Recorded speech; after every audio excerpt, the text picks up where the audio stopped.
All right, guys, for this assignment, I'm going to be asking you to use pen and ink, so any ink pen that you have, and you're going to be creating value scales using different techniques with pen and ink. It's a little bit different than using graphite. When we're using graphite or pencils to create value, we have the ability to adjust the value with pressure, but when you're using an ink pen, you're going to be adjusting your value with the density of the ink that you're putting on the paper. So if you want a really dark value, you're going to put a lot of lines. That increases the density. Basically, there's less white of the paper showing through. And to create lighter values, you're going to be allowing more white of the paper to show through by putting down less marks with the ink pen. We're going to go over several examples today in class. Or today on this video, and I'm going to be asking you guys to complete a sketchbook assignment doing value scales for cross-hatching, for hatching, for scribbles and squiggles. We're going to be doing zigzags, and stippling is the last one that I'm going to mandate that you do. And then in the last box, I want you to invent a technique by creating value using the pattern that you have selected to use for your project. And that pattern you're going to be figuring out on the I believe assignment, where you're talking about your beliefs and you're creating symbols that represent your beliefs. So if you have forgotten what your symbol was, look back to that assignment in your sketchbook, or complete that assignment, come up with your symbol, and then use that in your invent your own technique box. Okay. Since this class is paperless, I'm not going to be making a copy of this assignment for you. Instead, I am going to ask you guys to do this in your sketchbook by creating some value scales in that sketchbook. And we're going to do that by making a box, okay, that is 7 inches tall and 6 inches wide. And we're going to basically make a grid inside that box, and we're going to use the grid as our value scales. Okay, so let me demonstrate that really quick. I'm going to do it with a pen so you guys can see, but you are more than welcome to draw your grid in pencil so that if you mess up, you're able to erase it. Okay, so starting at 0 as always, I'm going to go down to 7 inches tall. Okay, and I'm going to put my little dashes every inch.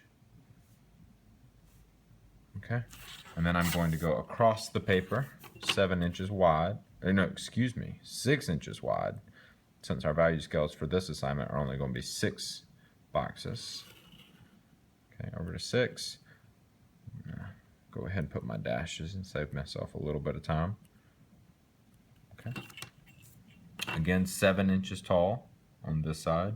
Remember, when we're doing grids, we're always measuring and marking every single side to ensure that we have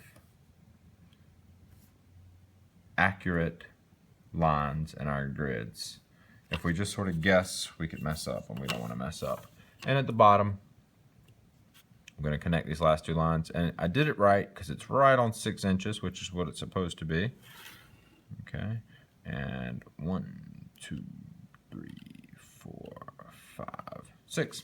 Okay, now I'm going to continue making this grid by connecting these lines. And if this is something that you're really comfortable with, you can go ahead and skip ahead in the video to the next set of instructions. But if this is something that you need a refresher on, feel free to just let it play and work alongside me.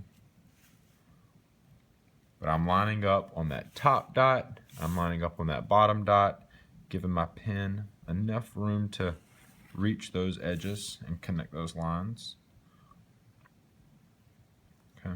It's really important when you're doing grids, make sure you take your time. It takes so much longer to go back and do something twice than to just take your time and do it correctly the first time. And that's something that comes with experience and patience. Connecting my lines. This is looking exactly the way that I want it to.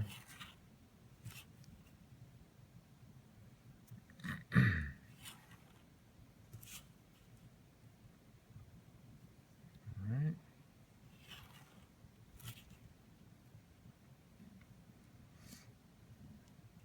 Okay.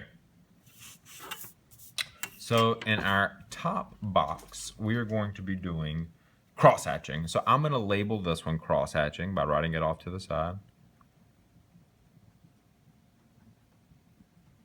And cross-hatching sort of sounds like what it is. It is using crisscross lines, lines in more than one direction to create value. So our lightest values are going to be over here. Okay, and our darkest values are going to be over here. We're not going to do values for white because the paper is white and your white value is obvious. You're not going to do anything to it. So we're going to do values from our black or extremely close to black all the way through our lightest possible value, okay? And we're gonna start in the darkest zone. And the reason I always suggest starting in the darkest zone is because you're able to make mistakes where you can hide them a little bit better. You can sort of get comfortable where it's less stressful, okay? So cross-hatching is a bunch of lines, and I'm not using a ruler here. You're welcome to if you feel like being very tedious. Okay, remember we're going to try to fill that whole box, not leave any white space. And I'm going to crisscross them this way.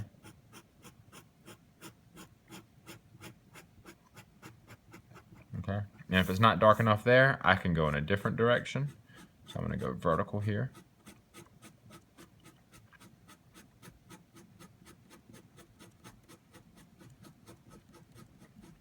Okay, and if it's still not dark enough, and it's not, it needs to be a little bit darker, I'm going to go horizontal. Just keep adding pin marks. The more pin marks I put, the darker that value gets, okay? Try to keep your craftsmanship neat. Try to stay inside that box. And then your next darkest box, you're going to do the same thing, but this time you're going to allow more white space of the paper to show through. So I'm going to do less lines here, let more of the paper show through, and that's going to create a value that is lighter than that one. You can tell that this box is clearly lighter than this box, okay? So I'm going to not do the rest of that one because it's pretty self-explanatory how to make them lighter and lighter and lighter. I'm going to skip down next to the hatching box.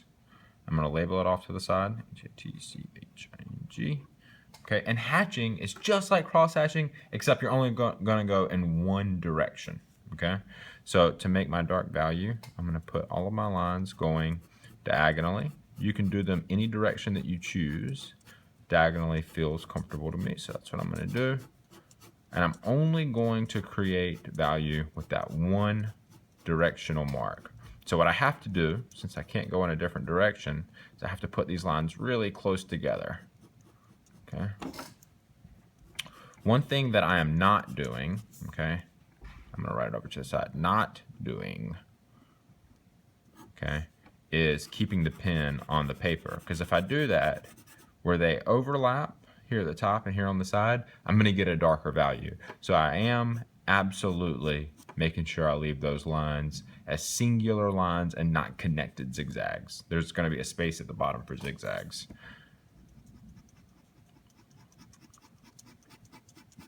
It's really important that you continue to use the marks consistently, because if you don't, you're going to end up with a texture that looks different than the rest of the textures. Okay? Some people want to go in and just sort of cover it all like this. Again, we're not doing that. We're keeping our lines consistent and using our marks consistently across. And then for this one, same idea. More paper showing through. I'm going to get a lighter value.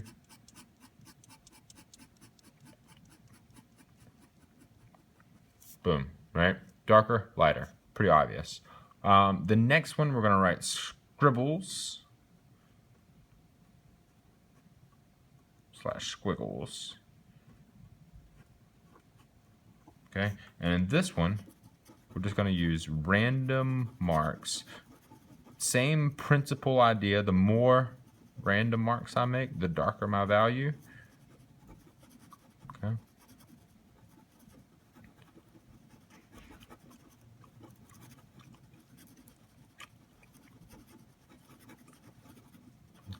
So you can see that the texture of these boxes is very different. you get a really different effect with scribbles and squiggles than you do with hatching or cross hatching. Okay, and I'm sort of aiming for the light spaces to create this darker tone, this darker value. Okay, it's pretty dark. And this one, I'm just going to do same idea, let more paper show through.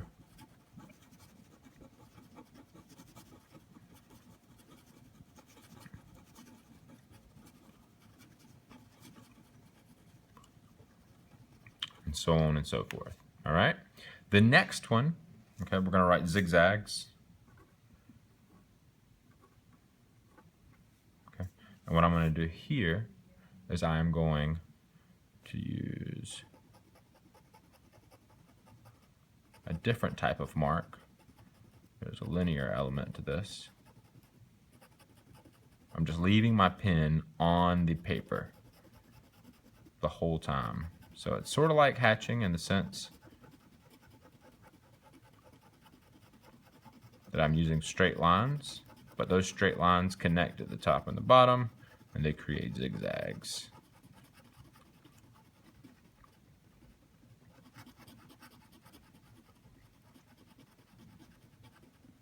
This goes a little bit quicker, but it's clearly a very different texture than that. This seems so much more neat and refined, whereas this feels quick and loose, okay?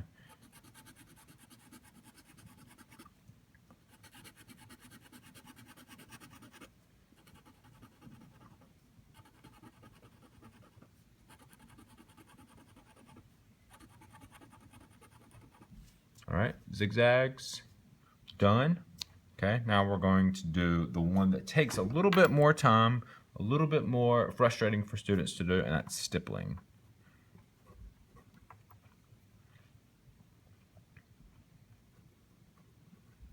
Okay, and on the stippling one, you're going to be using points of ink to create value.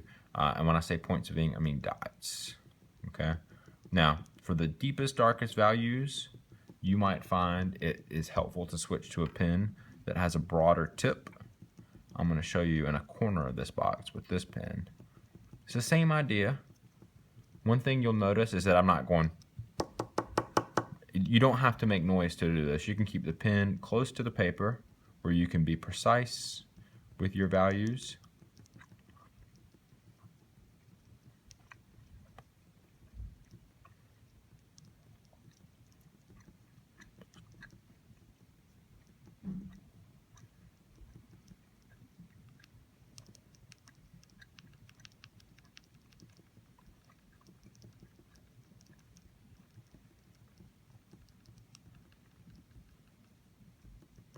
Okay.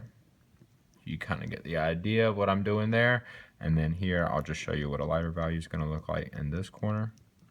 And I won't waste your time by continuing to show you the entire box full of stippling. Some students hate stippling because it takes a little bit longer. Some students love it because it's a little bit more controlled and you can be more accurate with your values. Stippling is the only traditional pen and ink technique that I am allowing you guys to use on your project. In areas of high detail, like an eye or the bottom of a nose or some lips, stippling might be very helpful for you to create precise value changes so that your picture looks a little bit more realistic. But you can see darker value, lighter value, okay? Now, the next one is going to be invent your own.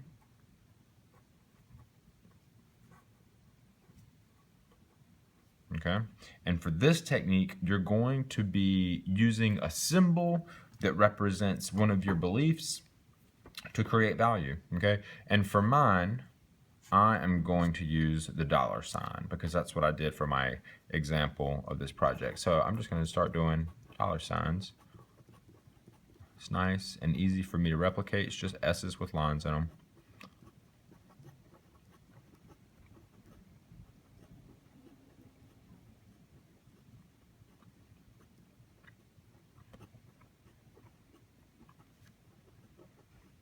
And I'm going to change the size of them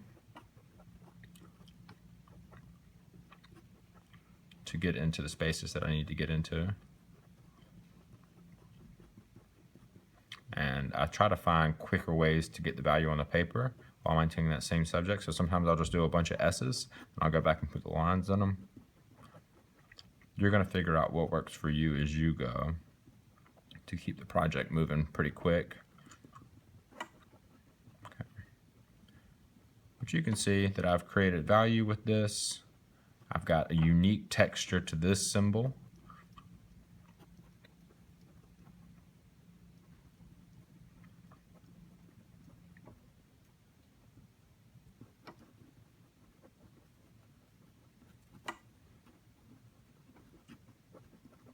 Okay, nice and dark. Here, I'm going to show you real quick how to create a lighter value, just spacing them out a little bit bigger. One of the things that is helpful when you're doing your lightest values is to use the symbol really large. If I wanted to create a really light value, make them really big, I can fill that box up really quick and keep that value pretty light.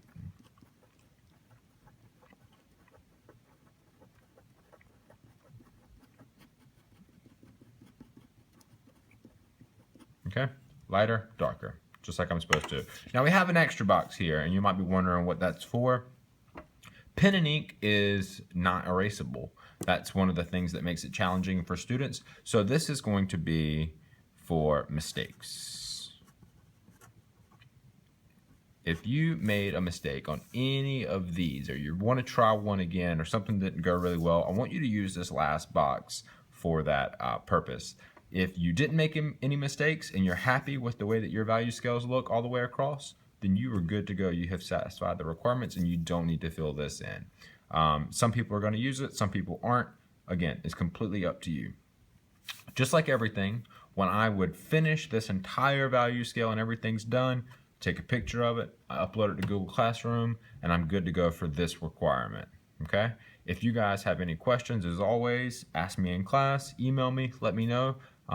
These are important techniques for you to understand for this project, so if you do have questions, make sure you ask me, all right? Thank you, guys.